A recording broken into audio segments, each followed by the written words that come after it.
Are we live? I think I'm live. I have no idea how much kind of latency is going on, but awesome. So let's see here. What else was I thinking about? Oh yes. Sorry. So today's live stream, we've got a couple different topics. All right. So I'm just checking. Can you guys see my screen? Can you see me? Let me know in the comments. Can you hear me? I'm trying a different mic setup. So let me know what's going on. And if you can see the screen, awesome. We got 3 questions or 3 topics that I got asked about earlier in the week when I announced this stream. We're going to be talking about creating timbre-based motifs is what I like to call them, or motifs that are built on predominantly just one interval. And then we're going to talk about polychords, which are these beautiful, crazy little things. And then afterwards, we're going to talk about quartal and quintal harmony. If we get to all 3, great. If not, it's all right. You know that if you're new, you're going to get used to the format. It's going to be pretty kind of all over the place. If you're returning from before, welcome back. I'm all tongue-tied today. But welcome. So, if you have any questions, any comments, ideas, you know the drill, throw them in the comments below. I will be happy to address them. But let's just kind of start the hangout, shall we? Oh, wonderful. We got some new people. All right, so Roman numerals 23. At least I think that's Roman numerals 23. Waves, welcome. Mr. Dynamite 110. Hello, yes, we can hear you. Perfect, awesome. I think you're both new. I don't think I've recognized either of you commenting on the stream before, so welcome. Awesome. So let's get started, shall we? Let's talk about this first one, all right? Creating motifs with just a basic interval involved. Now, I like to call these timbre-based motifs because if you're focusing on just one interval, say a minor sixth, then that interval is, there's not much you can do rhythm. I mean, you can. I should probably back up a little bit. Actually, I'm all tongue-tied today. So I don't know how many of you, since some of you are new, have seen my playlist on melody writing for composers. It's structured like a class. You go through, and the very first video is about what makes a strong motif. Now, a strong motif comes down to basically this simple idea called internal contrast. All right, this is a term I picked up from a textbook written by the incredible Professor Alan Belkin. But internal contrast is this concept that you have to have at least 2 elements that are self-contradicting. It's a fancy term. All it means is you need multiple elements. So internal contrast in rhythm, you just need at least 2 different rhythmic values. Internal contrast in melody, or pitch, I should say. You just need at least 2 different pitches. All right, and there's all kinds of different kind of internal contrast you can create, and most of the time it comes very naturally to most composers because that's what makes music interesting, right? You know, a little contrast of chords. You've got different chords going in there, different chord types, different chord qualities. These are things that come naturally to us, but if you want to go the next step up, you've got to find ways to be deliberate with the kinds of internal contrast. So a timbre-based motif means that your primary focus is you're going to focus on 2 things. You're going to focus on internal contrast in pitch and internal contrast in timbre. These motifs are very famous for being kind of very large or grand feeling. So one example of a timbre-based motif would be from Hans Zimmer's Batman soundtrack. Let me pull up a sound library here, shall we? Everybody following along with this? I didn't prepare for this stream as much as I usually do. So I've got no idea if this is making sense to people. Welcome, Jack. Welcome, Jacob. All right, welcome. We got some new faces today. All right, so in Batman, the Batman motif,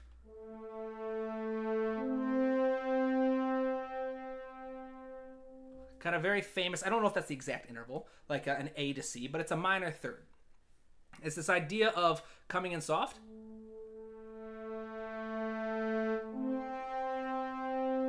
and coming back down. And what that is it's a timbre-based motif. It has those 2 elements that are at the forefront. All right, an interesting interval or internal contrast of pitch. You have 2 different notes. And then you have an internal contrast in timbre. Or you could describe it as dynamics, but with the French horns, their tone quality changes based off their volume. So if you hear up here, very bright. I mean, it's not very bright because it's a middle C, but if we go higher, you can hear it much brighter versus lower dynamics, much more round, more muffled kind of thing. But you put them together. You create this shape in your dynamics, and you create a shape in your pitch that you really like. And you get this really cool little idea, right? Now, of course, I'm much more eloquent and much more structured in the actual video. So if you haven't seen my playlist, Melody for Composers, check it out. It's got a nice video. The first video is all about creating strong motifs. Like I said, I'm much more articulate, much more kind of eloquent, and I've got a lot of points and ideas and examples that you can follow along with. But I wanted to explain this because this is at the core of our idea. Oh, not project setup. I want a notepad. Of creating a motif with a specific interval in mind. Now, I'm going to assume that most of the new faces here, and probably all of the returning faces, have seen my recent video about patterns in music, because that thing's exploded, and I'm grateful because it's got all of you people here. But, so based off that assumption, I'm going to assume that you are all familiar with the idea of how to create melodies by a pattern. So sentence structure, period structure. I'll explain a little bit as we go. But for now, let's just try to create let's go with, so let's do a legato solo cello, shall we? Anybody got any questions? Any kind of, like I said, I feel a little scatterbrained today, when do I not feel scatterbrained? It's the beautiful thing of ADHD, right? So if you got questions or you want some follow-up or some explanations that I'm kind of running fast, let me know. Welcome, Matt. Welcome. All right, so let's go with a simple interval. So the idea of sentence structure and period structure is this basic shape. All right, and 90% of all melodies follow either period structure or sentence structure, even if you don't know what they are. All right, because this just happens to be the way that we hear most of our music in Western European music theory. So I should explain what this is. But these are structures, period structure and sentence structure. I cannot type today either. But period structure and sentence structure, you can almost think of them as kind of like the grammar. So if you are a native English speaker, you don't have to study English grammar. It's helpful, but you don't have to study it to understand how to put a sentence together. There's just kind of an intuitive order that the words go in terms of like nouns, verbs, adjectives, etc. So if you don't put them in the right order, you end up sounding like Yoda, all right? Your sentences are all mixed up. You can still understand it, but it doesn't sound natural. And period structure and sentence structure tend to be what sound natural for music. There are alternatives, but these tend to be the most common. Period structure basically states that you have an initial motif, a short little idea. All right? Then you have a new motif. All right? Then you repeat motif A before ending on a cadence, which is just a fancy word for saying you just find a way to end the phrase. All right? So if we use this pattern, period structure, and we focus on an interval-based melody. Let's just do the minor sixth. Minor sixth is a very beautiful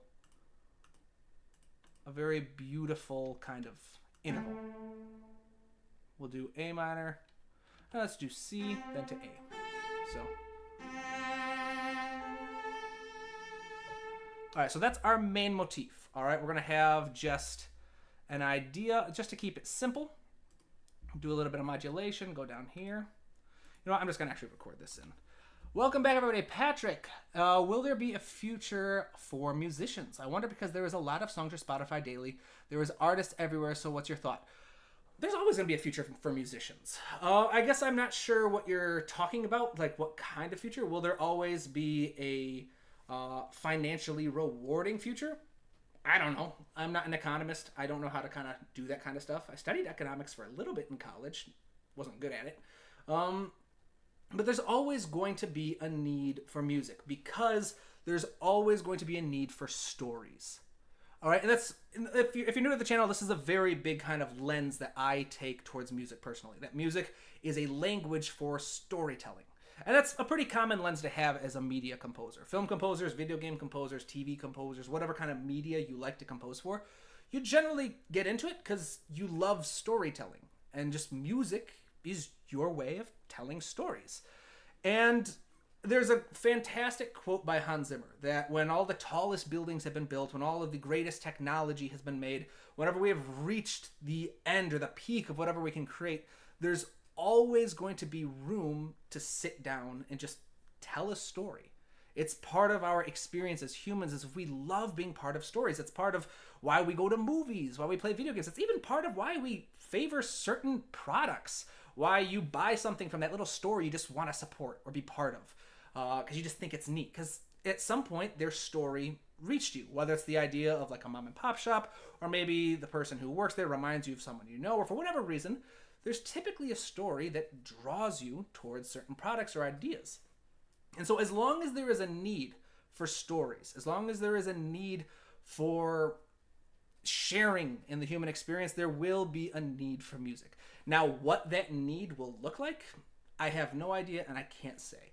But I try not to think about it too much because I just like to focus on the here and now. I mean, there's always room and it's important to think about the future, but I don't let it get me down. Like with the way that AI is being part of it, I get questions about that all the time on these streams. Will AI be the end of music? No, of course not. Every generation has had something where people thought this is the end. Claude Debussy, one of the most beautiful impressionistic era composers, there were schools, there were conservatories of music that would expel students if they were caught holding on to one of his scores because he was viewed as the antithesis of music, all right, as the most dangerous person out there who will lead the young people astray. And of course, now, generations later, he's one of the single most impactful composers of relatively recent history. He has a tremendous impact on the way that we view timbre and instrument choice. And has a massive impact on film music in particular. I'm kind of getting off on a tangent here. But all that to say, yes, there's always going to be some great doom and gloom. But for now, just keep writing, right? Keep enjoying it. Let's see here. Andrew, how often do you stream with educational content like this? I'd be down to watch this religiously. Thank you. I try to stream at least once a week. That's my goal. Every Friday at this time. I announce on Instagram and on YouTube with a post when I'm going to go live. Wow, my hair looks weird. Sorry, I've got ADHD, so I get distracted very easily. But yeah, I went to the gym earlier. I took a shower. My hair is not completely dry yet. I don't know, whatever. That's neither here nor there. Your question was about how often I stream. I try to do this at least once a week. If I'm working on a soundtrack, then that might kind of slow down a bit because, of course, YouTube is fun, but my primary job is a combination of teaching private lessons and scoring for projects. I've got actually a really fun project I'm working on now, but it's still early in the phases, so it's not taking too much time. But yes, again, long tangent to answer. I'll be here mostly every week. So yeah, if you got questions, if you have topics you'd like to see me cover, you can always throw them in the comments, or you can just leave a comment on my Instagram post or my YouTube post. And so if you can't make it to the stream, you'll make sure I can at least answer it during the stream, and then you can come back later and watch it because all of my streams get published afterwards. All right, Patrick. All others getting graduate degree. All others getting graduate a degree, so they just saved. They have, or they'll have a job. Okay, well, sorry, 1 second. All right, sorry, Patrick. I'm having a bit of trouble here. Let's see. All others getting graduate, getting a degree, so they just saved. They have, or they will have a job. But like person like me, I know only music. So how can I keep my life safe? All right, so I think what you're asking is everyone's trying to get a graduate degree so that they can have that security. So they can say, all right, I went to Berkeley for my master's degree, or I went to Juilliard, or some big school. They're like, look at me, I'm big, I'm important, I'm educated. Yes, that's useful, but the most important thing is building your relationships, all right? You can think of a degree as insurance, all right? If a director doesn't know you, your degree can be an insurance policy. They can say, oh, well, if I don't know the person, I at least know the institution that they studied at. And so they're like, I'll take that as insurance. This person's got to be good. They went to Juilliard. I'll work with them. But what gets you work coming back and over again is being good to work with, all right? Being someone fun, someone effective, and someone reliable to work with, because there's a lot of money and a lot of effort that goes into media production, even small projects like working on a small play or a small student film. A lot of people are invested in that, and there are a lot of ways that short film can go wrong. And in general, directors, the thing they know the least about in the filmmaking process is music. So they want to make sure whoever they bring on board is an insurance policy, someone that they know this is something I don't have to worry about. So a lot of my work that I do is repeat work, where I have a writer for a play that I've worked with multiple times, and he knows that I can bring his music to life. Or a director I've worked with, and she knows that I'm reliable and have a fast turnaround, and most importantly, I have a good understanding of storytelling and what it takes to bring characters to life.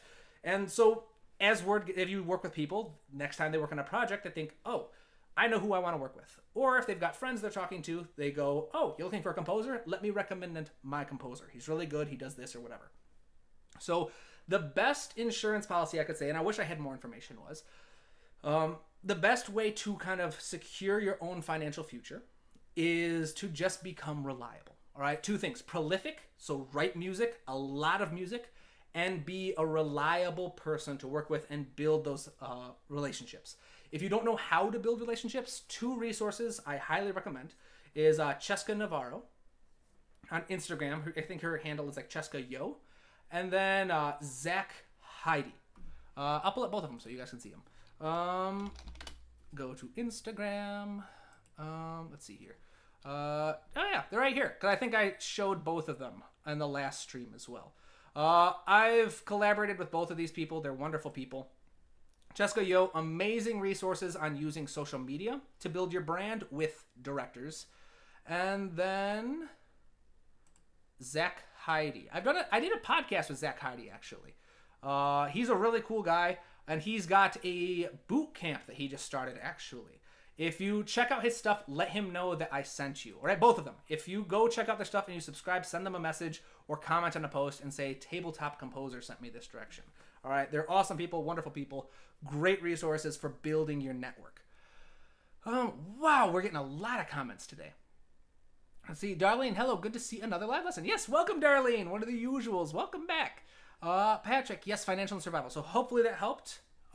Ed, welcome. Jack, I can't remember the name of the musician who talked about MIDI like it was going to wipe out humanity like Skynet. Yes, there's all kinds of doom and gloom. Every generation has something involved with music that's like, oh, this is the end-all be-all. It's all gonna die. With streaming services were supposed to kill movie theaters. They haven't yet.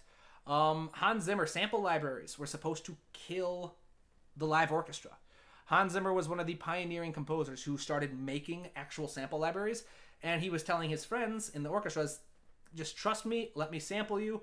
It's not going to replace you, it's going to get you more work. And that turned out to be very true, because the struggle at the time, the reason why or a large reason why he was doing this, is Star Wars had come out. And Star Wars had this massive, orchestral, beautiful, romantic era kind of arrangements sound. And that was great, but that was the only sound that directors could associate with an orchestra. And so if a director thought, I don't want that sound, they thought, I don't want an orchestra. So orchestras were starting to go down in Hollywood. And Hans Zimmer, amongst other composers, thought, no, there's so much more that you can do with an orchestra than just the traditional romantic era sound. So he made sample libraries, and he used MIDI mockups, which is like a computer rendering of what the music will sound like. And he would use that to demonstrate to the director, this is what I'm thinking. And so it helped build a lot of the versatility. And now, because sample libraries have helped introduce orchestras to so many more people, and anyone with a laptop can download a free sample library and start writing for orchestra, it's helped build a lot more interest. And that's why you're seeing a lot more orchestras lately are playing film music and video game music. And they're doing film scores live. The local orchestra near me just recently did like Harry Potter and the Sorcerer's Stone, where they played the movie and they played the music live. And it's incredible. So it's building interest, and there's moral of the story, there's always doom and gloom. There's always something that's going to kill music. If you know your history, there has never been a generation where the next generation wasn't leading music astray. All it is we don't have context for what's good yet. You can't possibly know what truly great, amazing music is happening right now until 50 years pass. Because the popular music and amazing music of, say, the Baroque period operas. Baroque period operas were so prolific. Operas were everywhere, and we only have a handful of them that are still around. Some of the most famous composers of that era are mostly forgotten now because it just didn't survive the test of time. Whereas other composers who were kind of like off on the side, for example, Bach. I mean, don't hate me if you're know more than I do, but to my understanding and the history that I've studied, Bach wasn't that prominent in his day and age. He made a living. He had a nice little spot, but he wasn't one of the top, like, oh my gosh, this guy is amazing. Have you listened to his fugues? No, because technically when Bach was writing, fugues were old. They were kind of retro. It'd be almost comparable to a composer nowadays writing disco. All right? You're like, all right, cool. It's really cool disco, but it's not really what we're listening to at the moment.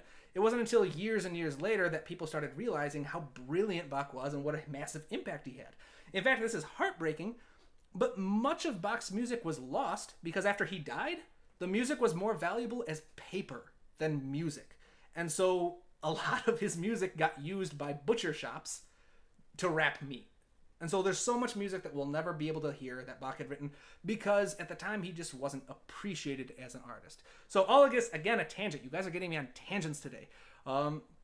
Just to say that time's going to pass one way or another. All right, there's nothing we can do to stop it. There's nothing we can do to predict. I mean, you can try to predict what's going to last and what's not. But ultimately, we won't know until time passes. So do what you can now. Enjoy your music. And just, yeah, I guess I don't know what to say. But yeah, thank you, Jack. Let's see. Patrick, as a musician, what are the safety measures should I take to keep my life secure, like a degree holder or graduate, like they don't need to worry, but we will not get job easily, right? So I'm wondering. Unfortunately, so again, I think what you're asking is what security measures can you take?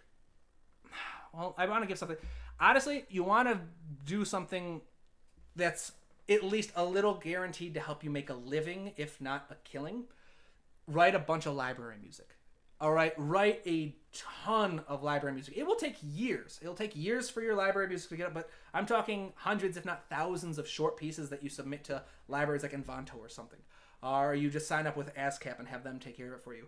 But over the years, a piece being used here, a piece using there, it builds up royalties. You can make a living off that, if not a killing, but it's going to take a time. Unfortunately, I can't give you security measures about like, oh, do this, and you will be set. I haven't lived enough of life to understand the path that's best for financial security. I'm still relatively young. I'm 28. I feel old saying that, but I'm still technically in my 20s. So I don't have enough life experience to tell you what to do to set yourself up. I can tell you little things here and there, but I will say the one thing that has kept me going and helped me kind of build a career is if you are in music to make a lot of money, chances are you shouldn't really be in music professionally. All right?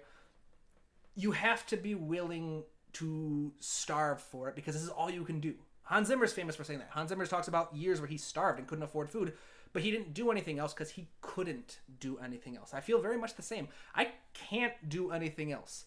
I've done many different jobs, but it's just... Stop it. Sorry, YouTube's telling me it's going to run an ad. I'm going to cancel that. I don't like getting cut off. But yeah, so you have to love music, all right, and be willing to go hungry for music if you want to make it work. That doesn't mean you have to go hungry. There aren't dues to be paid where you have to be impoverished. But if you aren't willing to do music for the sake of music, because this is the only thing you can picture yourself doing, then chances are you're not going to be one of those elite few who make millions and millions off of music. So once you understand that you're in this because you love the music, doing little side jobs and just having what they call the portfolio career, teaching lessons, YouTube, music on the side, taking income from a lot of different sources, it becomes more bearable because you're just doing what you love. Does any of this make sense? Is any of this helpful? I don't know. But I'm on a soapbox today. I was supposed to be teaching music, but you guys have so many questions, so thank you. Let's see here. Matt Lewis, any audiobooks you recommend on Spotify? Unfortunately not. I haven't explored a lot of audiobooks on Spotify. I can recommend an audiobook on my website. Let's see here. All right, if you guys haven't seen my website, it's cool stuff. Bookshop, I have the first book I ever wrote, but it's still very useful. The Musical Storyteller, first edition. The second edition is a much thicker textbook that is being published by a company at the moment that I cannot say, but they are taking their sweet time with it, I'll tell you that much. But yeah, one of these is this one, audiobook, and this one is ebook and audiobook.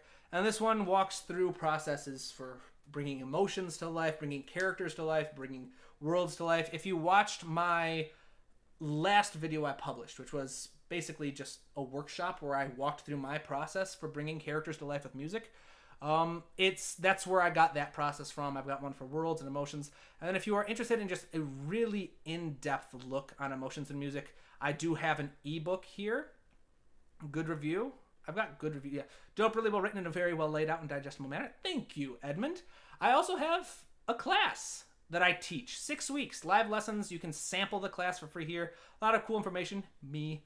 Back when, you can't tell, but I had super long hair. That was a different place that I was living in too. But yeah, cool stuff. If you didn't know, I actually don't have a music degree. I studied with Berklee, but never finished because tuition was so expensive. But my degrees I have are actually, I have a degree in psych with a minor in music, and a master's degree in social work with the plan to be a therapist, which never panned out because I didn't want to do that anymore. So I have a very unique approach to portraying emotions in music, because emotions are viewed as this big mysterious thing when they're not. I mean, they can be, but they don't have to be. There are plenty of models and psychometric tools that we used in the world of therapy to help people understand their emotions and better process them. And some of those translate really well to music. So yeah, if you want to check out my class, it starts Monday, and then I close it after a week after it starts because I work with cohorts. If you want to learn more though about the process before you sign up, like I said, there's a free version, and I've got lots of blog posts. Chords and emotions in the brain. How to portray emotions with music. I got cool blog posts. Check those out. But yeah, so all of that to say, unfortunately, Matt, I don't have any ebooks on Spotify I can recommend, but I have lots of stuff that you can buy. Let's see here. Jack, lots of times in a degree shows the person hiring you that you showed up someplace for however many years it took to learn that degree. Pretty much. And a lot of the time, like I said, it can be viewed as an insurance policy. If they are familiar with the institution you went to school, like, oh, good. That's one less thing to take. If they have to choose between two composers, they both got good music, and one went to Berklee for their master's degree and one is self-taught. Depends on the director. But a lot of directors will take the one who went to Berklee because that's an insurance policy. So like, oh, this school has a great reputation. Lots of famous composers went to this school. I'm going to take them as an insurance policy. Which again is why it's a lot about building your network. You want people to bet on you and not the institution. Because again, same kind of scenario. Person who is self-taught and person who went to Berklee, if the director knows the person who's self-taught and they don't know the person who went to Berklee, they're going to choose the self-taught person. Because again, it's all about mitigating risk. Directors have to have complete artistic control over the film. That's their job, is to be the leader of all things artistic in the direction of telling the story. And so if they don't have a lot of knowledge about music, they want to pick someone that they know is going to do a good job. So that's all it is as a security measure, is just letting people know that you're going to do a good job. Oh my word, there are so many comments today. Thank you, everybody. That's a good problem to have. Let's see. Shadbed, is my melody has a note which is cut off the scale. How can I determine which chords will be suitable for it? That's a good question. That's a music theory question. If my melody has a note which is out of the scale, how can I determine which chords will be suitable for it? There's a lot of things. First, the big one is it a target tone? So is it on a strong beat or a weak beat? If it's on a strong beat, you're going to want to make sure that note is in the melody. So for example, C major. Ooh, that's cello. So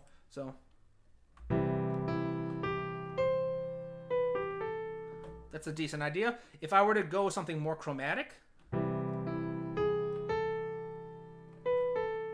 that can work. It's a little crunchy, but it's going to be way crunchier if I try to do the G sharp on top of it. And that's because G in G sharp, form a dissonant interval. 2 videos since I have a lot of questions to go through and I have music theory questions that I'm supposed to answer today.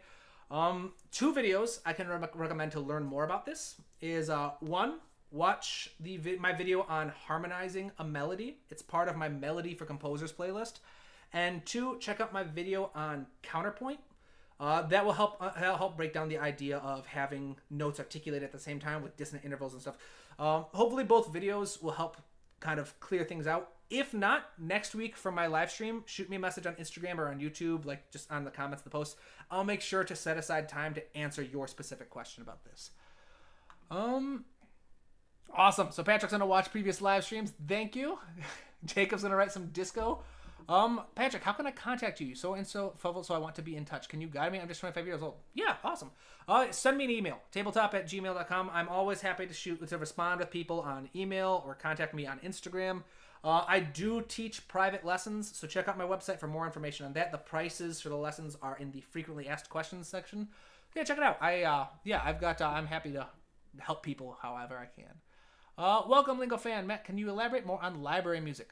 Library music, these are basically licensing music. All right, so when a commercial needs music, they typically don't go to a composer. They're just going to go to a music library and that has like a bunch of music and sorts it based off the vibe, and they're going to pick a piece from there. Lots of movie trailers do the same thing. They go to a music library and they just pick pieces that work well for them, and they're like, all right, this is what we're going to use. Sometimes they use multiple pieces. They go, oh, I like the A section from this part. I'm going to take the B section from that part, make a new one. But if they use some part of your music, you get paid. It's not a lot. Sometimes it is, depending on the project. But they basically license your music. I don't know a lot about specific companies just because I don't personally do library music. I know composers who do and make a nice steady amount from it. It takes time. Library music will not start paying tomorrow. But in like 5 years, you'll get a nice routine check from them. That can be nice. For library music, it's a lot about quantity. How many pieces do you have there? It is competitive because a lot of people are doing that. But 2 resources I can recommend. Alex Mukala has good videos on it on YouTube. And Evident, that company that does like classes. I know they do a lot of classes on trailer music, and I think I never took it because I haven't taken Evident classes in years. But they've got classes on licensing music. I'd check out, I'll look up some reviews on those on YouTube and see if they're any useful. Let's see. All right, so let's see here. All right.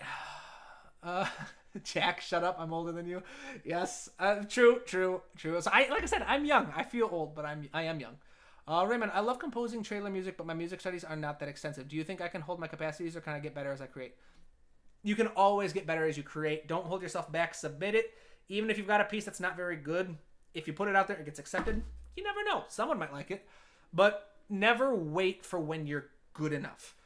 Lord knows I didn't. All right, my first videos on YouTube, my most popular video by a large margin, was the first video I ever made. And it's got so many music theory mistakes in it. All right, so many errors. I get so much hate from that video. All right, and half the comments hate me. That's fine, because it brings a lot of traffic to the channel. But if I had waited to the point where I felt like I was good enough to host a channel, I never would have done it. So always be willing to take that step. All right, fortune favors the brave, right? Patrick, I do suffer. Same, I tried to go with other jobs, but I really can't. I feel happy only when creating music. Yep.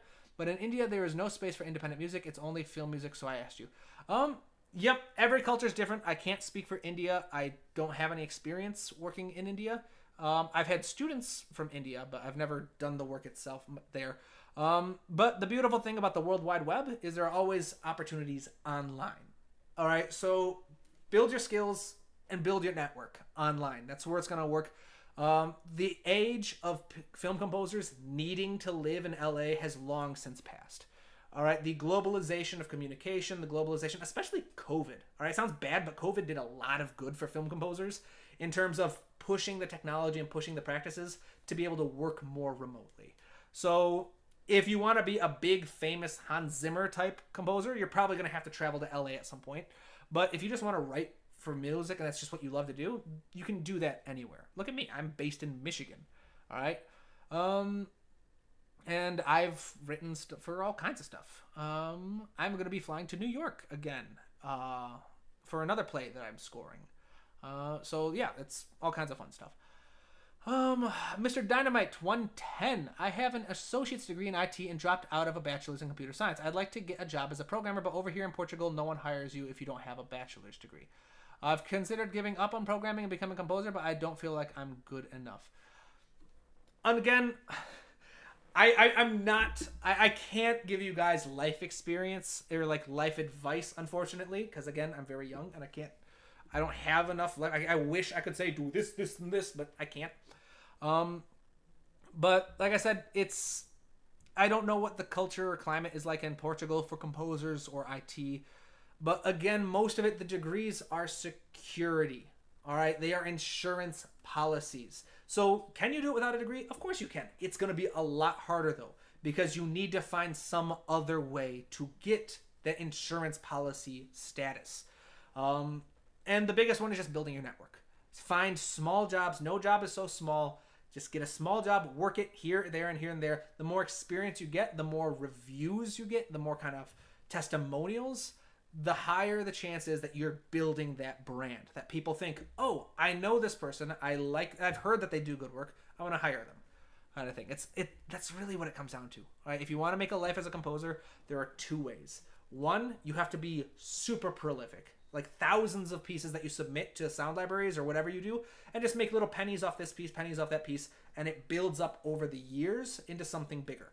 And the other one is to become an insurance policy, to have your work speak for yourself. This is like the Hans Zimmer, John Williams kind of thing, where people think, oh, if we hire them, that's one less thing to worry about, because you know the music's going to be good. But you don't need to be that big. You can just be someone, like I said. So I'm the go-to composer for a couple directors I know, because they know I've done good work with them in the past. So if they want an insurance policy, they're going to go with me, kind of thing. All right, last question here before I get back to the music theory is, Patrick, where did you learn all these things without going to college? Combination of stuff. So I did go to music school. I never graduated. I got like 1 year of music school, and then I was broke. I couldn't keep going. A lot of other stuff is just constant learning. You, as a composer, it's a constant journey. Find YouTube channels you like. Find books you like. Every single day, I have carved a little space to do something, to learn something new. Right now, because of the soundtrack I'm getting ready to compose, I'm spending a lot of time learning how to set words to music. Because I have to, for my new project, I have to compose an actual requiem. Which I can write requiem style pieces, but now I have to actually set words to music. All right, the writer has come up with this text for requiem. I have to be able to study it and make sure that it sounds professionally set. Which, of course, I'm a professional composer, so it's by definition whatever. But that is, I need to make it sound decent. I need to learn the craft, and so to do that, I'm spending a lot of time studying choral music and strategies for setting words to music. So always learn something new. Yes, Ed, excellent point. Exactly. Ideally, the employer finds you and not the other way around. So, awesome. I have in the title that I'm talking about music theory today. So let's go back to this. All right, we were talking about interval-based motifs. All right, so we were going to record one. Let's do 80 BPM. Go back, turn on the click.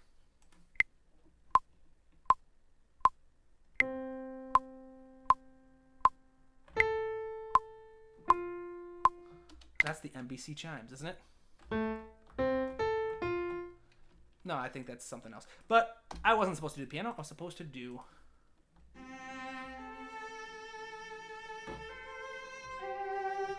All right, so we'll do something like that. We're focusing again on just one specific interval or two.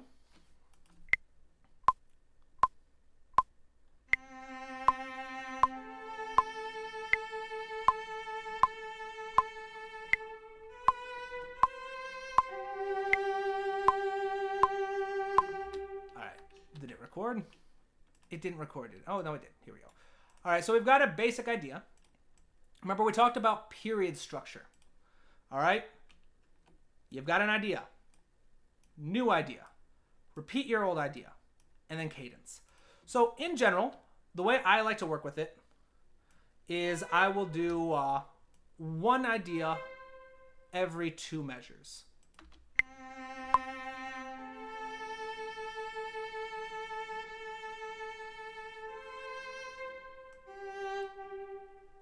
So we'll just bring that over here a little bit. So we've got our first idea, 2 measures, is our first interval. All right, so that's a timbre-based thing. I've got a little bit, if we pull up my modulation, we've got a little bit of a shape going here on modulation, come up and then back down. Then I have a new idea, which is just coming back down. So then in period structure, if we're using something similar to this, it would be motif A again. So we repeat the same exact idea.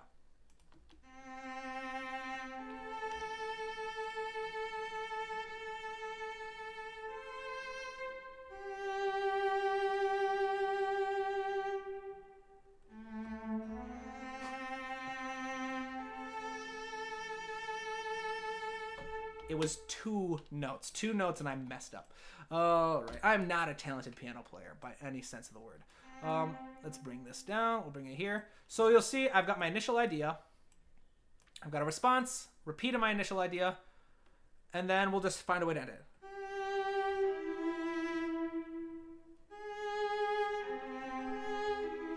We'll do maybe a G sharp. Then E. All right, so we've got our idea.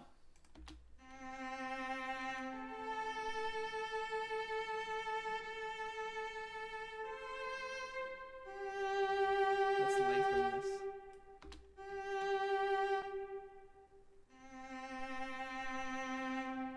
And it's coming. Man, I did not. All right, so then it comes here. But basically, yeah. So speeding up, just playing it.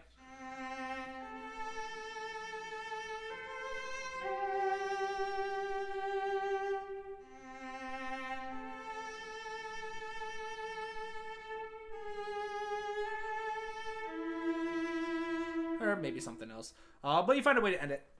All this to say, I'm messing up. I'm trying to do things that are too fancy. I don't know. That's not the issue. I'm just trying to speed up because I spent so much time answering questions, which is, again, a good problem to have. But if you want to create an interval-based melody, basic answer, don't overthink it. All right? Introduce your interval.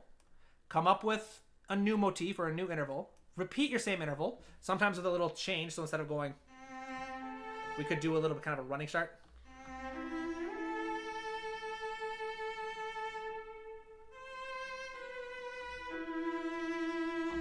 In fact, I like that. Let's do... Oops. Oops.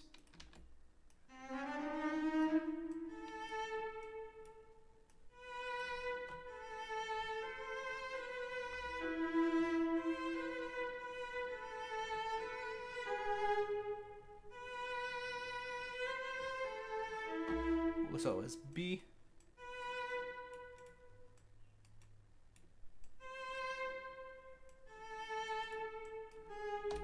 And so, yeah, don't overthink it. If you want to have an interval-based motif, keep it simple. Your accompaniment can be way more complex, but it's the same as any other kind of melody. Rather than using pitch and rhythm as your base foundations, you're using an interval and an instrument as your base foundations. Find an interesting instrument to play the interval that you want, and then just treat it like any other melody.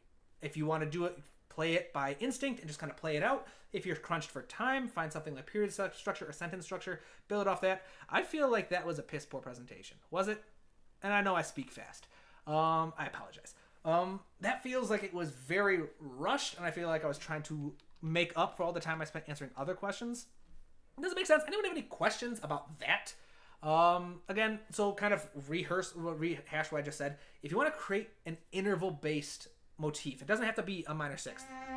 Maybe you've got just like this great idea of... We've just got like a major kind of interval kind of shape or something. Or maybe you've got something more dramatic like...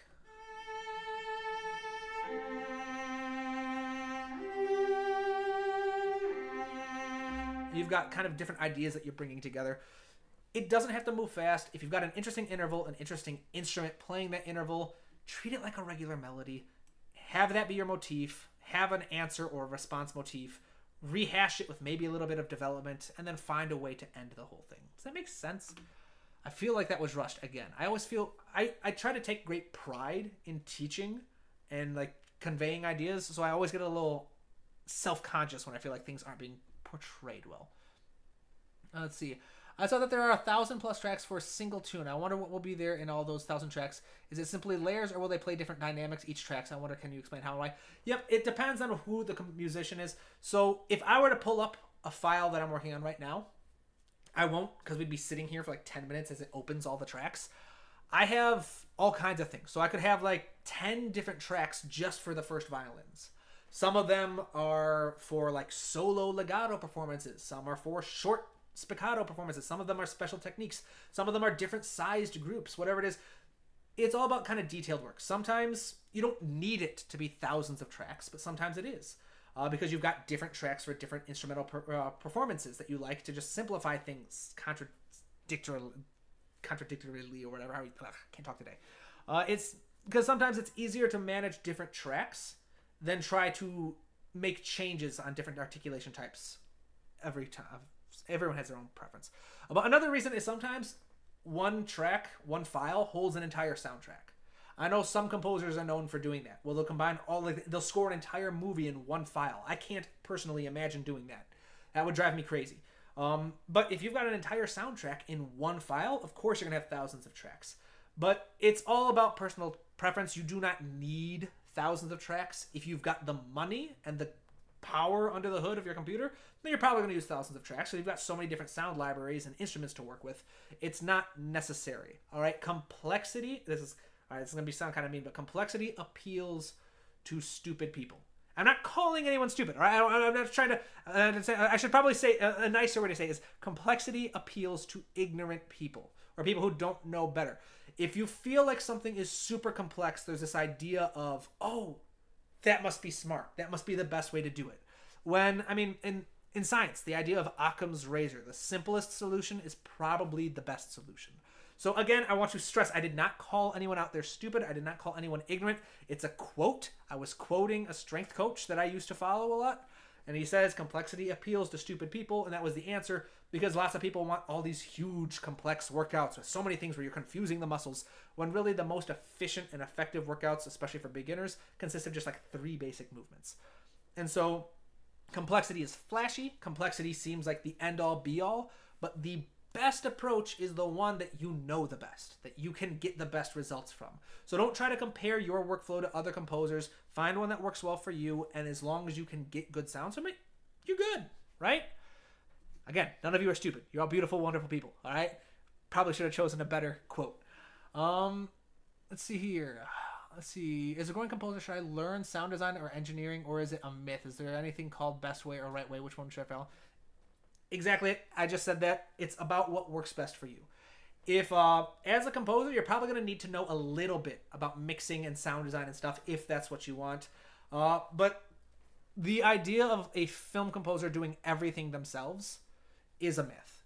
So for example, Hans Zimmer doesn't do most of his own orchestration. He will write out the music in his soundtrack, in his DAW. He'll pick the instrumentation stuff, but the idea of the final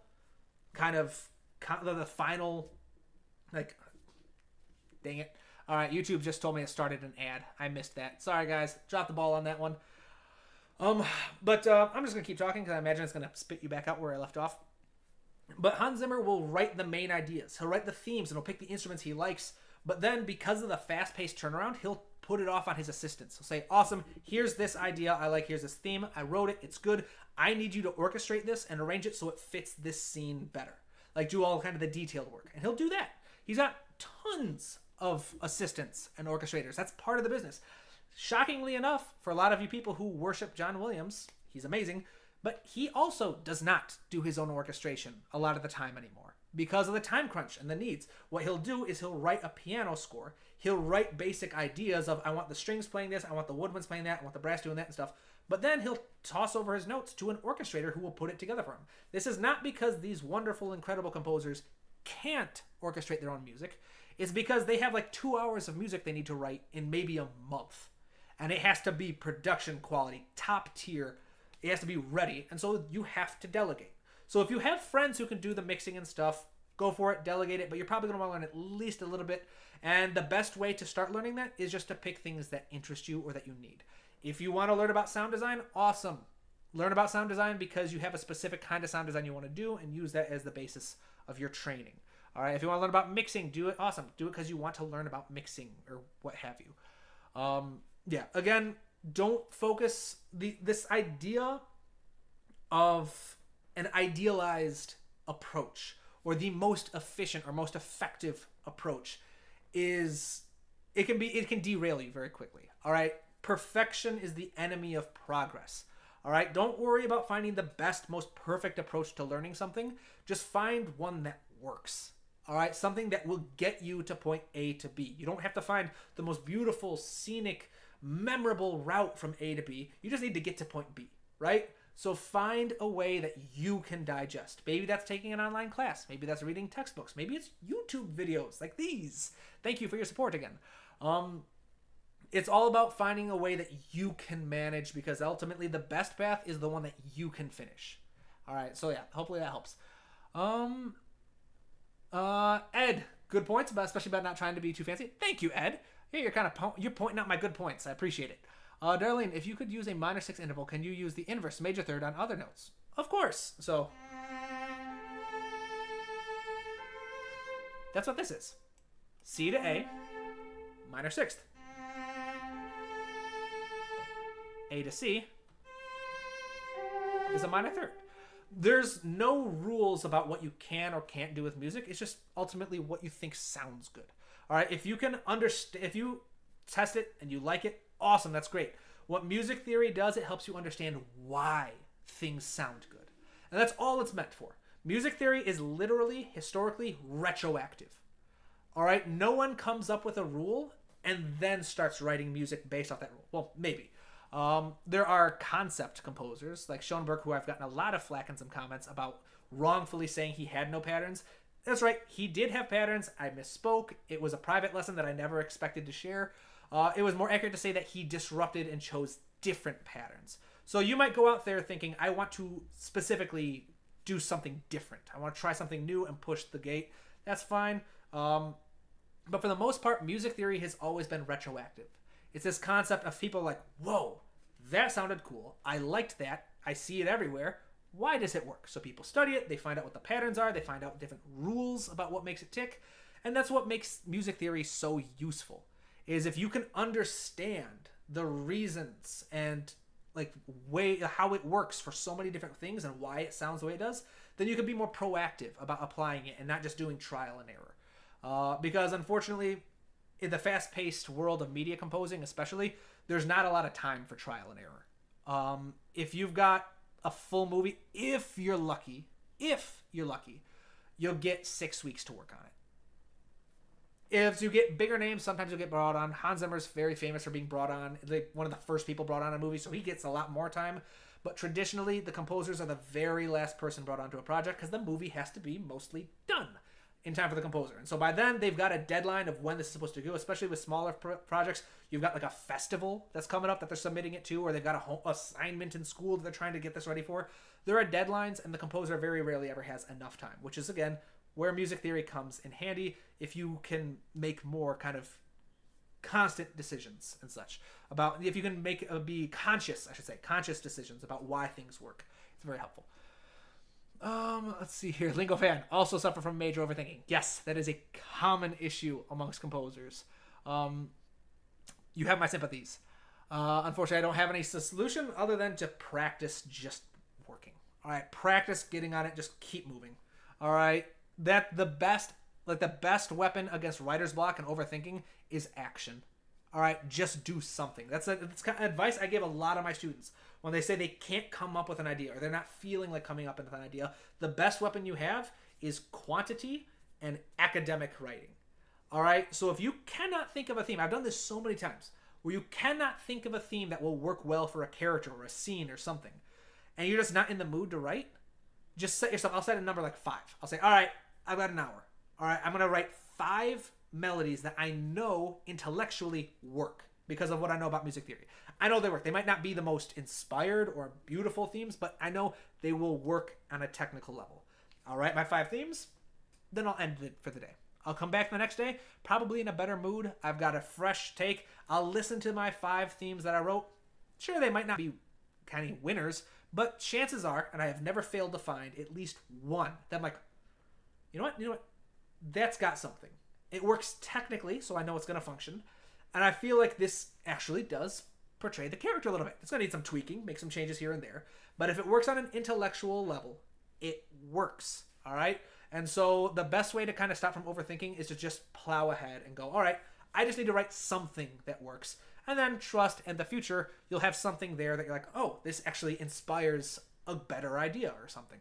So that's my best advice for that.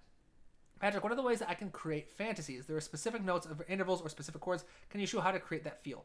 Not in this video, because that would be more of a template kind of video. I've done stuff like that in the past. I have template videos where I've talked about how to do stuff. I think I have one for fantasy. Warning, the music is not the highest quality because they're templates. They're not actual pieces I've written to like stand on their own. But the theory is sound. I would say anytime you want to create a template, pick 3 or 5 pieces that you really like, that you think this is the sound I'm looking for. Listen to all 3 and 5 and take notes. What do you notice? Big one, instrumentation. What instruments are being used? What layers are they playing? Bassline, melody, chords, etc.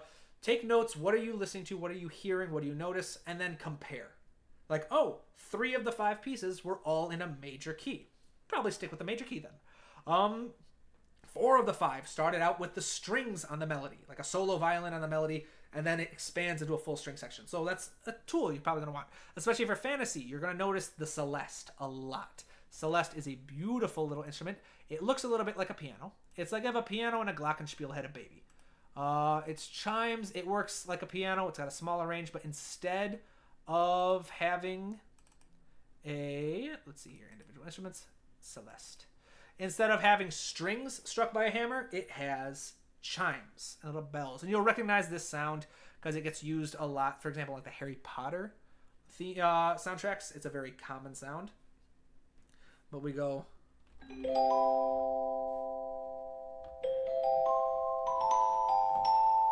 Very beautiful kind of sound. That's very common in fantasy music, so are harps. So yeah, the idea is listen to music and those 2 things. All right, those 2 things that there are a lot of things you can listen to, but the 2 biggest ones are what layers do you hear and what instruments are playing them. And of course, take notes on why you think it works. So like, oh, the Celeste works well. I'm noticing the Celeste is using a lot of it and it gives it a little magical quality or whatever. Just try to create, again, those patterns. What do those 3 or 5 pieces have in common that you can use as a template? I say 3 or 5 because you don't want to use an even number because you want to have a tiebreaker. If you use 4 and you're like, these 2 pieces have it and these 2 don't, then it can be a little confusing. But if you got an odd number, you're like, all right, 2 of them did, 1 of them didn't, I'm going to use it. It was in the majority of them, kind of thing. So that's what I would recommend for that. But I could do more template videos in the future if you're interested. Ed, a note from experience, experts on YouTube have a tendency to imply their focus, mixing, producing, etc. is the most important or a magic bullet. That is not the case here. Thank you. Yes. I will say I do have a magic bullet. I do have an agenda that I push, and that is storytelling. All right, as a film. So yeah, I try not to have like an agenda saying melody is most important, or harmony is most important, or sound design is most important, etc. The tools, all of these are just tools. All right, melody is a tool, harmony is a tool, bass lines are a tool, synths are a tool, orchestration is a tool. They're all tools used to tell the story. All right, to bring the music to life. The tools you use don't matter as long as you really understand your tools. All right, so if you really understand orchestration, it's amazing how far you can take a mediocre melody just by knowing how to orchestrate it really well.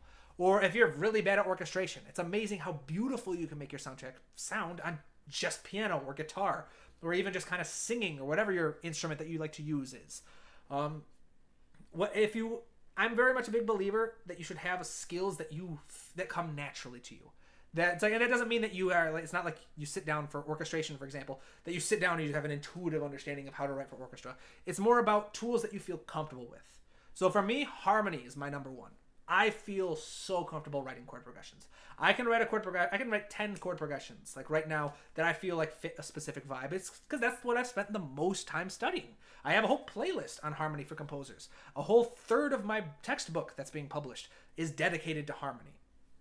And it's what I feel most comfortable with. And so that's my default go. That's my tool that I use to tell stories. I also really enjoy writing melodies. I'm decent at orchestration. I'm terrible at synths and sound design, though I'm getting better. I'm working on it. And yeah, there's all kinds of stuff you can do, but it doesn't matter what tools you use as long as you have some kind of tool that can get you to your end result, which is the story, right? So thank you, Ed. Patrick, how to create an idea, like I'm not in the mood or my mood swings, how to generate ideas, what are you composed to use? Oh yeah, so that again comes down to your tools. So if I'm stuck not knowing what to do, if I'm not in the mood, that happens so often, where I just don't feel in the mood to write something, then like I said, I go off the intellectual level. And for me, it goes in a very specific model. Chord progression first, all right? Because again, chord progression is my de facto tool. That's the one I feel the most comfortable with. I will start with the harmony. I will write a chord progression that I feel intellectually embodies a character, intellectually embodies a mood or emotion. Especially because chord progressions have such an incredible impact on emotion because it controls something called valence. If you want to learn more, check out my blog post. All right, I talked about this earlier. Check out, I've got lots of blog posts on about emotion and music. I am uniquely qualified. I am a professional media composer and trained therapist. 6 years of my life were spent studying for a career that I will never have, that I don't want to have anymore. So I got lots of cool things. How do you portray emotions in music is a good article, and our chords and emotions related is a new one I did that's very similar. You can also check out my book that I wrote about it. And the book is simply just the modules taken from my class. So there are lots of resources you can have, ranging from free to expensive and paid for, but worth it. I have lots of responses and feedback. See, this one, I'm fond of this one. Louis works for I won't say what, I should say, he works for an educational platform of some sort. I'll leave it at that.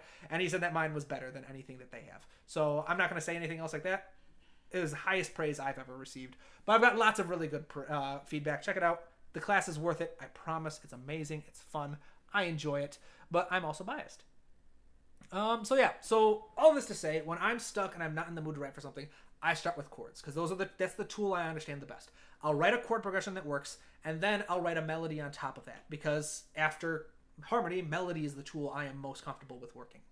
And that's what I'll do. I'll create something that, again, I said intellectually works. I know because of the music theory and my own intuition and my own kind of logic behind my decisions I made, that this will work, at least on an academic level. If I were to turn this into a professor, they'd say, yeah, that's music. And so, yeah, if I work with it, they don't have to be beautiful because the next day I'm going to come back and I'm going to have fresh eyes. I'm going to have a little more motivation. Maybe I'd take more caffeine or something. I do not need more caffeine. But I'll do something. And I'll have a better outlook. I'll be more optimistic. And chances are, if they work on an intellectual level, at least one of those ideas is going to inspire me.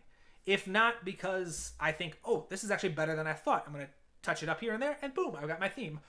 Or at the very least, I'm going to go, you know what? I like this motif. I don't like the melody, but I like this motif. I'm going to make a couple changes here and there. Boom, I've got an idea that I like. Mr. Dynamite, can you explain how to harmonize a melody that goes beyond using diatonic chords? I know about the secondary dominants and diminished seventh chords and such, but every time I try to use them, they sound bad. All right, two things, because we probably don't have time here because I've got two more ideas that I got to tackle. I have explained these in videos, so I'm actually going to show you guys my playlists. If you are new to the channel, I have lots of playlists. I've been doing this YouTube thing for a while. Check out my podcast where we talk about movies and stuff. That's fun. It's my friend and roommate, best friend and roommate, he was trained to be a musician. He was going to be a musician, and then he switched gears to be a therapist. And so we kind of had like a crossover. I was training to be a therapist and became a professional musician. And so we have a lot of fun talking about movies and stuff. We're going to be recording a new one tonight. It's here on YouTube. It's also on Spotify, Apple Podcast, Audibles, all kinds of cool stuff. We're going to change the name soon. But this is one that I haven't posted because it's just a bunch of other videos, and I've got something better. I've got an actual music school that I'm putting together that's free. But yeah, you can see emotion styles and tablets. Oh, I thought that was public. Well, I've got something that's public. Where is it? Film scoring templates. These are the ones that I'm a little embarrassed about because I didn't put a lot of effort into the quality, but they're good templates. Where are they? So Harmony for Composers. Oh yeah, Harmony for Composers is a great one for you. It's got videos on harmonizing melodies or writing melodies from chord progressions and melody for composers. If I have two that I'm most proud of, it will be the Harmony for Composers and Melody Composers playlists. I'm most proud of those. I feel like they're the most comprehensive. followed by advanced orchestration techniques. Very useful playlist. They're structured like classes. Melody for Composers has a video about this. Turning chords into a melody. Basically, start with your... oh, wait, no. Turning chords into a melody. Yeah, that should be... harmonizing a melody. Maybe it's in the other one. I have something. One of these playlists has a video on harmonizing melodies. Yeah, harmonizing melodies. So it's in the Harmony for Composers playlist. That'll go into it. I would say harmonize it first diatonically. All right, harmonize your melody first diatonically, meaning chords from the key that you're writing your melody in. Then, after you've done that, then you can start doing with borrowed chords. And I have my playlist, Quick Theory, has videos on modal harmonies and stuff and how to change that. The easiest way, like I said, harmonize your melody diatonically using triads or seventh chords from the key, and then just change the quality. So maybe if you've got a C major, you decide, all right, I'm going to try switching that to C minor instead. Or maybe one of my favorites, you've got A minor to D minor. You think that's cool. I'm going to try and change the quality. The quality being the type of chord. I'm going to go A minor to D major this time. And you can just see what works. That helps a lot. As a general rule, if you take a minor chord and make it major, it will have a dramatic and bright effect. If you take a major chord and make it minor, it will have a dramatic and dark effect. Use that how you will. I would recommend those videos because, again, I've got topics I'm supposed to talk about still. Hopefully that's helpful. It's like how to easily count rhythms and songs, timings, what method to use. Oh, awesome! I hope that helps, Mr. Dynamite. Patrick, how to easily count rhythms and song timings, what method to use? Unfortunately, there aren't any methods that I point to. I'm not very good at ear, like writing down. I'm not the right person to ask about recognizing things by ear. I can't recognize pitches by ear. I can't recognize rhythms by ear. At one point, I used to. For my audition for Berklee, I had to get good at sight singing because my instrument of choice for my audition was singing. So I had to get good at that. Took some classes on that, and it was helpful, but I haven't practiced anything at all.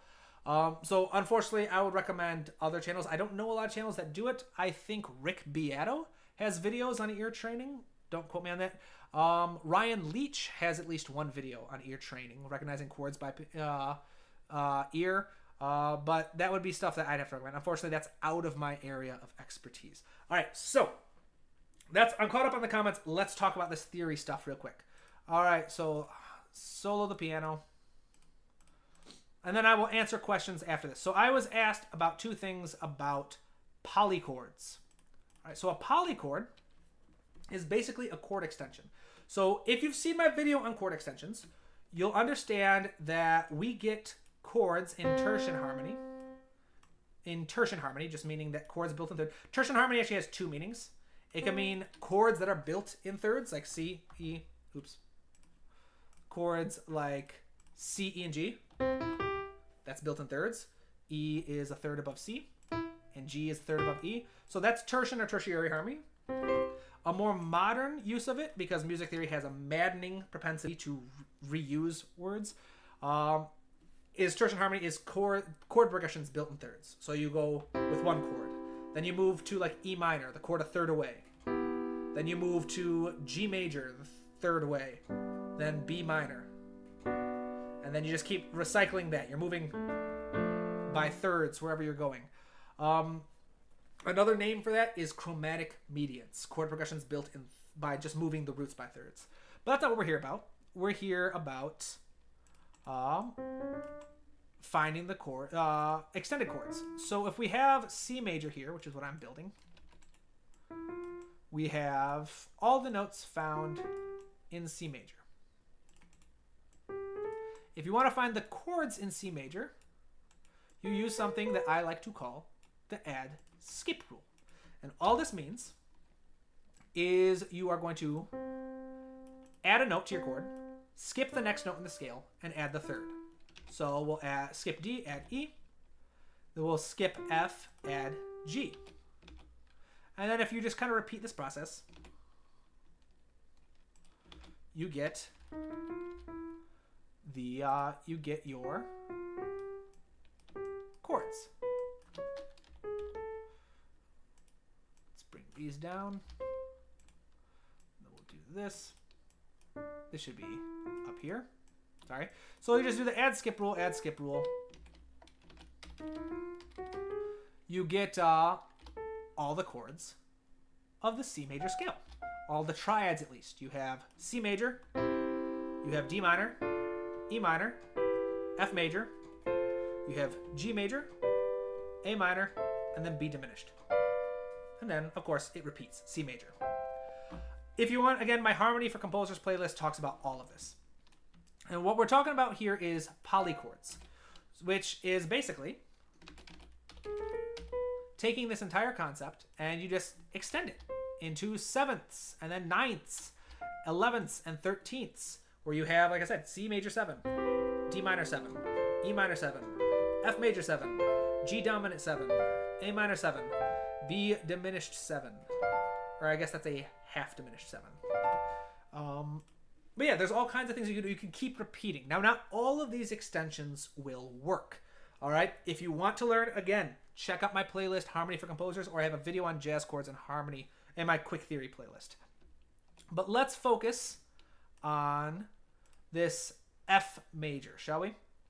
And we'll focus on this because F major, or the 4 chord, has a unique quality in the major scale where all of the extensions can work. All right, so you don't get any crunchy sounds. You just have the full chord. And let's shrill that a little bit. So a polychord basically is a combination of 2 triads or 7th chords built from chord extensions. So the way you do it is you find out all the extensions available for the chord. For F major, all of them work. Let's lift this up a bit. And then you say, all right, I'm going to build a new chord out of this by stacking 2 chords on top. I'm going to start with F major. All right, just F major. So we've used these 3 notes. All that's left are these 4 notes. So to create a polychord, you can just use any of these chords to build any other triad or 7th chord that you'd like. So a polychord would say, let's do G major 7. Let's do G major. We're just going to play G major on top of F major. And it works. You could also do you could do basically any chords that you want other than the root or any other tensions or any harmonic avoidance notes. Again, if you want to learn what those are basically notes that don't work in an extension. Again, I've got videos about those on my Harmony for Composer playlist. But you can use any of these and any notes that don't fit. Which fortunately in F major, the major 4 of any major key, all of these notes work, so we don't have any. So we could also say F major. I could also, instead of doing G major, I could say I can use anything other than F. So instead of doing, let's do E minor, shall we? We can do E minor, do that on top, and again, that's just an extended chord that we could do. We could also do something that reuses these. We could do F major, and we could do C major. We could do C. So F major with a C major inversion is another kind of thing. All polychords is literally just this simple idea. Start with your bass chord and then build a new chord that uses any of the notes, any of the extensions. You can repeat them like the C here. It sounds like it's 2 chords stacked on top of each other. C major, F major. It's fine. You can do it. Polychords are very common in JRPG film music, jazz music, etc. A polychord is just literally chords stacked on top of each other. I think I have a video on polychords somewhere on YouTube. If not, let me know. Is this confusing? Is this helping people at all? Literally a polychord, it's that simple. You take one chord and you stack it underneath another chord. And the way you make it work is you just find out what chord extensions are useful and then avoid using any roots or harmonic avoidance notes. So let's actually pick a chord that has harmonic avoidance notes. Let's shrink this because this is annoying me. Let's do C major, shall we? So if we take all of the notes that appear in the C major scale, we highlight anything, and we highlight those 3, the 2nd, 4th, and 6th, and raise them an octave, we have the full extension. Now, not all of these are going to be useful as tensions. In particular, if we take these 3 and we drop them down, anything that is a half step above the note beneath it is out. So F can't work because E and F are very crunchy. So we want to avoid that. Other than that, A is a whole step above G. All right, so it goes G, G sharp, A. D is a whole step above C. So it goes C, D, C sharp, D. E and F, there's no note in between them. So we're going to get rid of F. F is a no-go. C is the root of our chord, so that's a no-go. And we're going to start building with just our triad. Sometimes you can build a seventh out of it if you want instead of a triad. But what we've got now is we've got our triad, we've got our bass triad. To turn this into a polychord, we're just going to stack another chord on top of it using any of these remaining notes. So I like the idea of using A minor. Let's try A minor 7, shall we? Let's yeah, because that's available. So we're just gonna go A minor. Let's go. We'll just build it up here. A, C, E, and G. So we've got these two chords stacked on top of each other. We're going to drop these down a bit to. Let's see here. Yeah, can these drop? Yeah. So yeah, we've got this. We've got some repetition in notes. But we've got an A minor 7 stacked on top of a C major. Creates this beautiful little lush kind of sound. That's literally all polychords are. They're chords that stack on top of each other. Does this make sense? Is this helpful at all? Ed Zielinski, for ear training, I really like Joe Luger's Music Academy on YouTube. Lots of short videos you can watch and free. Awesome. Great. So yeah, there you go, Patrick. Great resource there. Welcome, Helios. Welcome. Awesome. So yeah, and then Chris Harrison also recommends Sean Wilson. That's awesome. Thank you for helping, guys. And then Jack, I think lots of stuff with music theory has been made unnecessarily complex so that when someone explains it as just that simple, we can't or don't want to believe it. Accounting is similar. Yes, very much. If it's simple, it works. All right. Again, that quote that I'm not calling anyone stupid here, but it's a quote that I love that says complexity appeals to stupid people. All right. Complexity is appealing. All right. When we find out that something is complex, something is difficult, something requires great mastery, then it seems, oh, that's awesome. That's better. But when we find out that something is just super simple and doesn't need to be over complex, we tend to find that less appealing, less trustworthy or whatever. Maybe not. I don't know. But it doesn't need to be complicated. So after this, the other thing I was asked about, I think it was Matt who asked actually. Let's see your project. It was asked about quartal and quintal harmony. All right, quartal and quintal harmony. This is literally just chords built out of fourths and fifths. So tertiary harmony or tertian harmony, one of the definitions of that is just building chords out of a third. C to E, that's a third. That's a major third. E to G, that's a minor third. Then if we wanted to extend this to C major 7, G to B, it's another third. This is a chord built by stacking thirds. Building chord progressions out of quartal harmony is just that, fourths. All right, so we have this one in particular. 2 perfect fourth intervals is very common in tertian harmony. Very often it's because if we drop this, actually, let me play this first. I love that sound. Such a beautiful sound because it's one second, what is it? All right, so yeah, we'll do, if we bring this up, it's a sus chord. It's a suspended fourth, which you take the third of your chord, so F major. You get rid of the third, we'll mute it. And instead of the third, you add the fourth. And now you have a sus4, which really wants to resolve by, again, removing the fourth and returning to the third. And there are all kinds of beautiful things you can do. You can refuse to do that. You can instead of going back down to the third, you can move the other two. And go, instead of going, you can go by moving the other two instead of doing, yeah, you can move other notes. The other ways you want to resolve.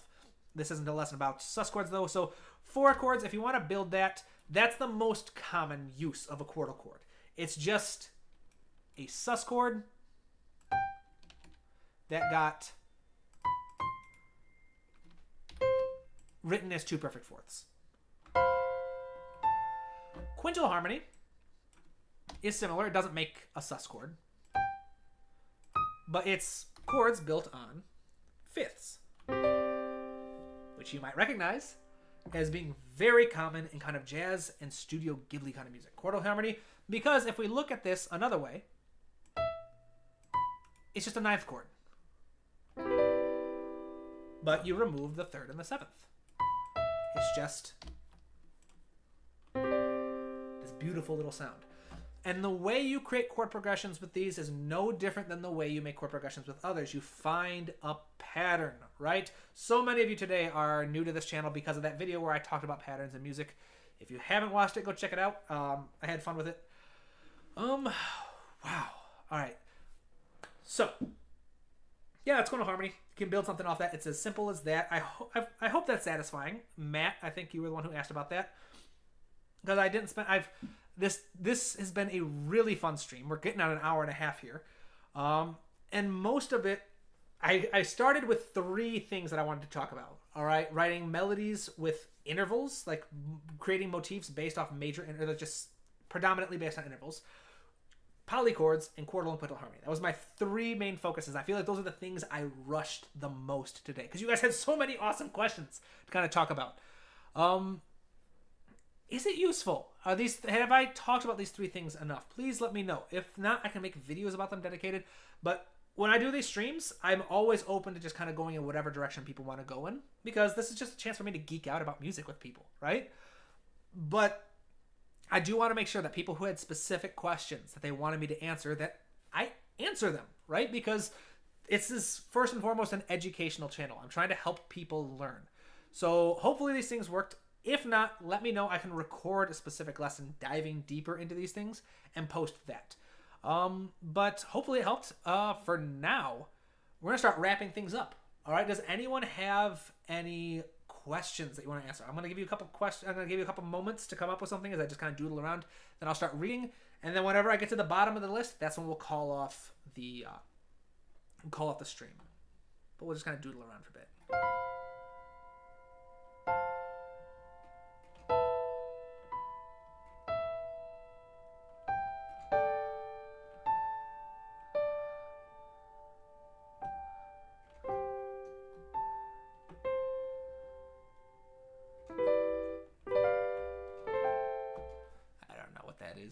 I felt like there was something going on there, but then it stopped.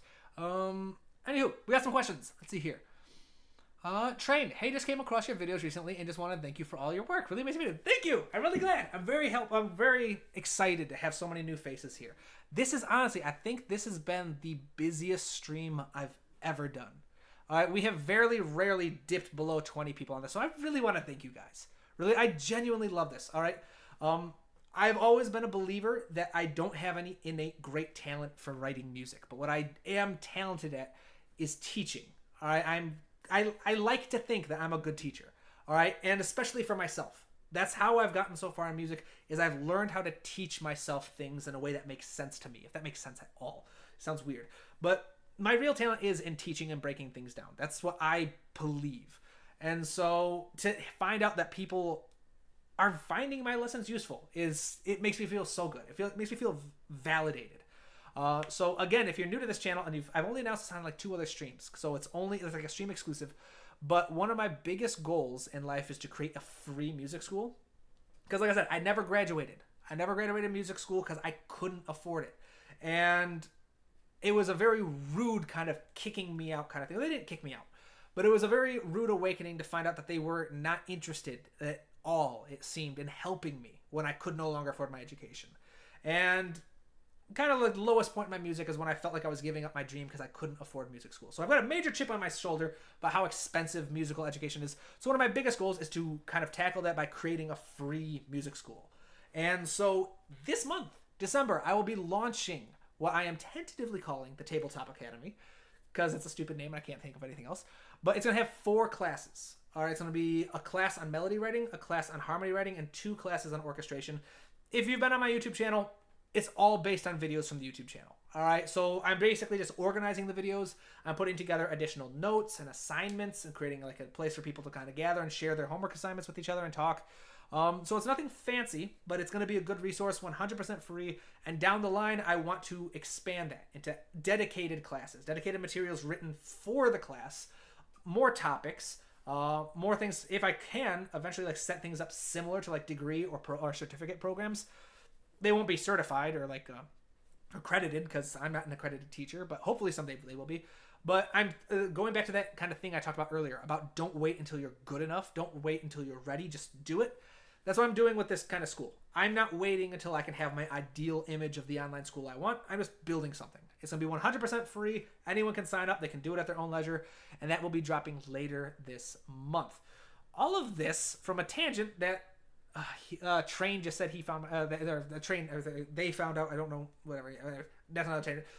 Train said that they enjoy my lessons. So thank you, Train. I appreciate it. And yeah, fun stuff coming forward, I hope. Darlene, I thought you could not use the root C, so you couldn't have an A minor since it uses C.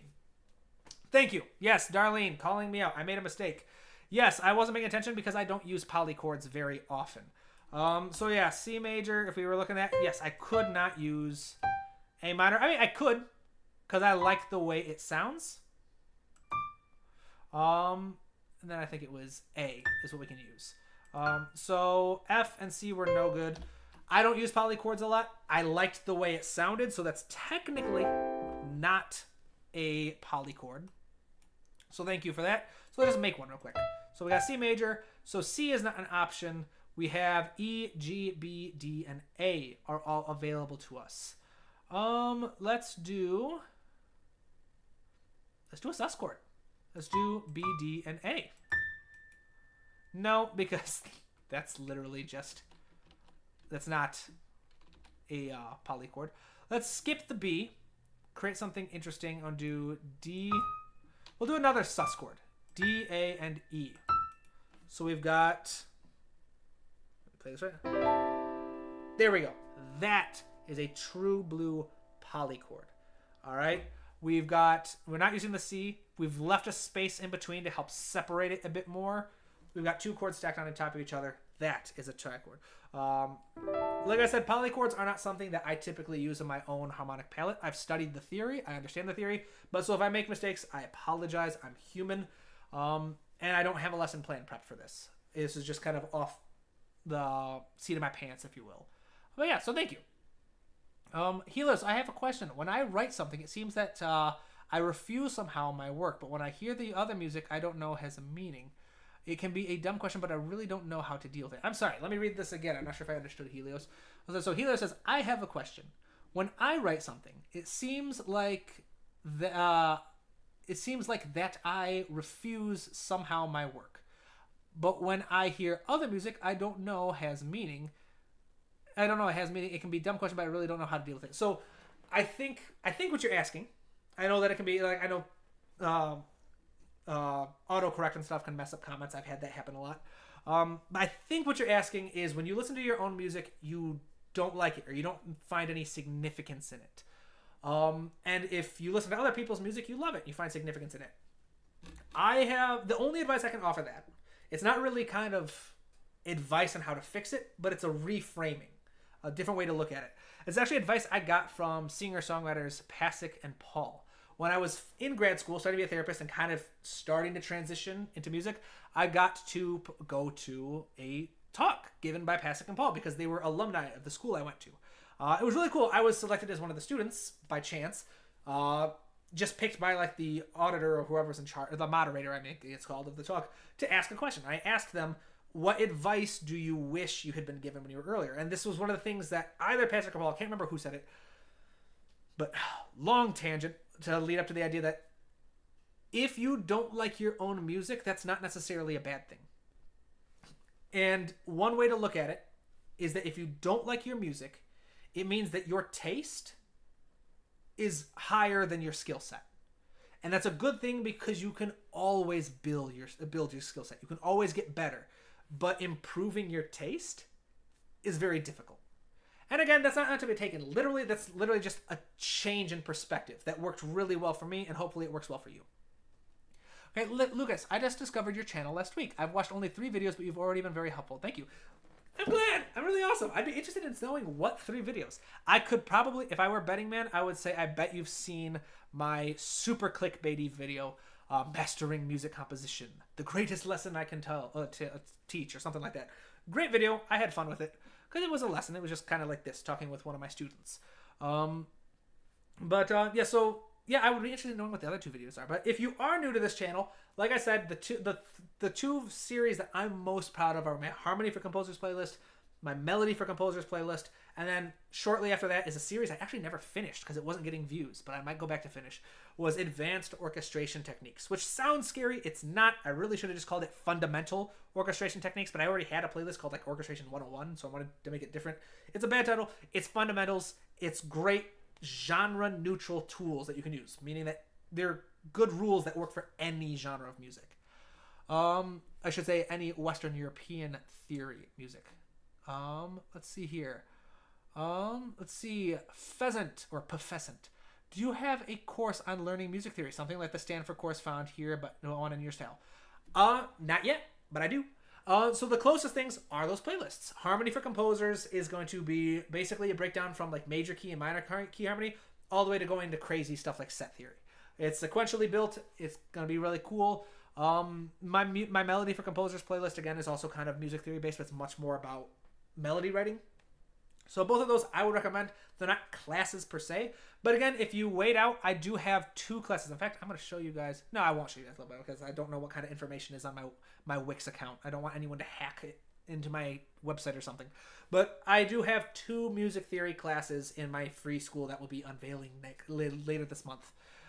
So follow me on Instagram, follow me on YouTube, and you'll be told when those are open. And like I said, they're going to be free. You can enroll. You can take it at your own pace. And those are going to be based off a combination of those 2 playlists I talked about earlier, as well as different live streams I've done, as well as like quick theory.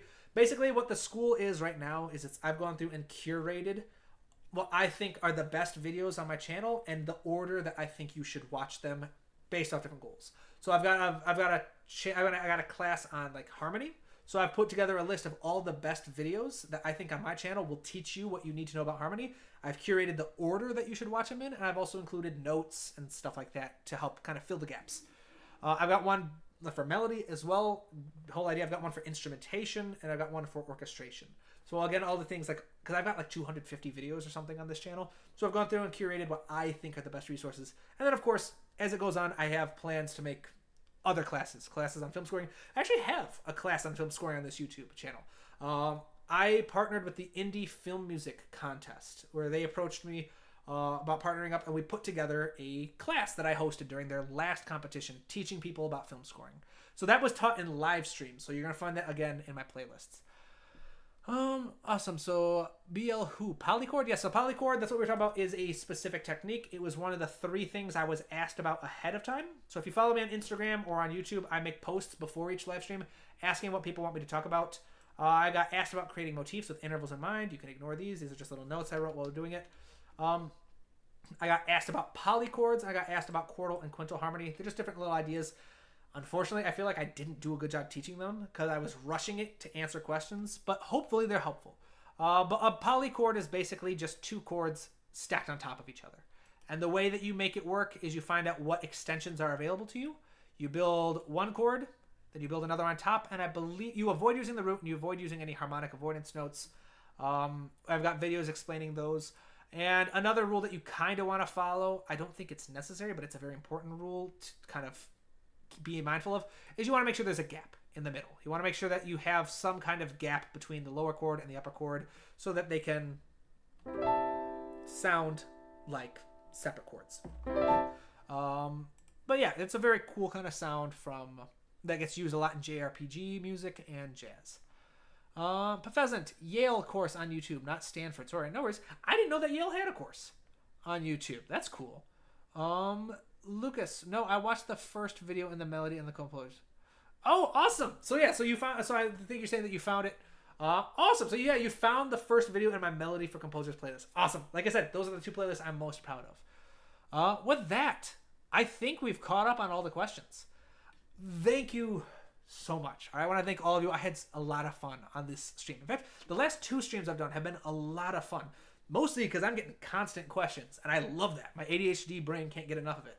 Because I've definitely done streams in the past where they were still fun. I'm gonna stream anyway, but we're like I have like long chunks of time where there's like no comments, no questions. Sometimes I'll get a couple regulars who are on with questions and stuff. So yeah, oh yeah, Professors. I watched the film score playlist. I'm very new in my music journey. I kept thinking, gee, I wish I knew what he was talking about. Sounds like what you have planned is exactly what I need. Awesome, yes. I have playlists for so many things. So check them out. They're fine. And the school is going to be awesome. I hope so. A couple just kind of announcements before I end the stream. First of all, again, thank you everyone who was here. I had a lot of fun. Next week, Tuesday. All right, I'm going to just hold myself accountable to this. A long time ago on a stream, I got asked what my principal instrument was, and I, like a fool, told people that I'm a singer. Because I haven't sung in a long time, but that's what I got into Berkeley on, was singing. I've sung at weddings. I used to do open mics and stuff. Before I was a composer, I was kind of like a singer kind of thing guy. I don't sing very often anymore. I like singing, but I don't do it. But anyway, long tangent. I made the mistake of telling people that, and now for quite a while, at this time, I got asked if I could sing on stream, and I said no, but because I didn't want to. But I said, if I get to 20,000 subscribers, I'll do it. And at the time, 20,000 seemed so far away, but one of the usuals, one of the regulars, Tamashi, who I actually didn't see on here, but Tamashi is usually in the streams, has remembered that ever since, and has been reminding me that now that I have 20,000 subscribers, I need to release a singing video. So yay, joy. Tuesday. I'm dropping the cover Tuesday, and then I'm washing my hands of it. All right, people? So that's coming Tuesdays. And then, other than that, yeah, I'll be doing another stream next week. Check out my website. I've got blog posts. I've got private lessons that you can apply for because I've got limited space. Frequently asked questions and such. Private lessons. I've got a class starting on Monday. Emotions and music. I'm going to say it. This is the best class out there about emotions and music. It's the only class that I know of that is taught by someone with a master's degree in social work and therapy and who is a professional composer. So who better qualified to teach how music actually portrays emotions and how to control it? If you can't afford the class or don't want to commit to the class, I have a book version. I have lots of cool ebooks and stuff on here that you can find. And of course, I've got a blog post with free resources. And you can learn the basics about emotions and music on my blog posts. And you can also sign up for a free version of the class here. And it's just kind of like a sample. But thank you again, everybody. I hope you had a great time. Thank you to everybody who stopped by. If you have questions that you would like me to tackle in future lessons or even future videos, follow me on Instagram, follow me on YouTube, set the notification because I make posts about a week or at least a couple days ahead of each stream, announcing the time of the stream and asking what you want me to cover. That's the best bet you have for making sure I tackle something and answer a direct question. And plus, you can just kind of keep it up. If you have any questions or any ideas, feel free to shoot me an email, shoot me a message on Instagram. I don't respond right away, but I will always respond. All right? Lucas, I think singing voices should regularly punctuate the theoretical ones. I'm not a performer. All right? We'll see. I used to be a performer. I used to do musical theater. I used to like sing at different like retirement homes and stuff. I do love singing. I'm just not much of a performer anymore. So we'll see. But that will be coming out Tuesday. I am doing a song by Cody Fry, who is an artist I recently discovered thanks to my sister, and I love one of his songs, so I'll be doing that for the cover. So keep an eye out. But until next time, my friends. All right, I'll see you in the next stream. I'll see you in the next video. Keep studying, keep working hard, keep writing new music. I will see you all later. Thank you again. I had a lot of fun today. So I'll see you next week. Have a good one. Bye-bye.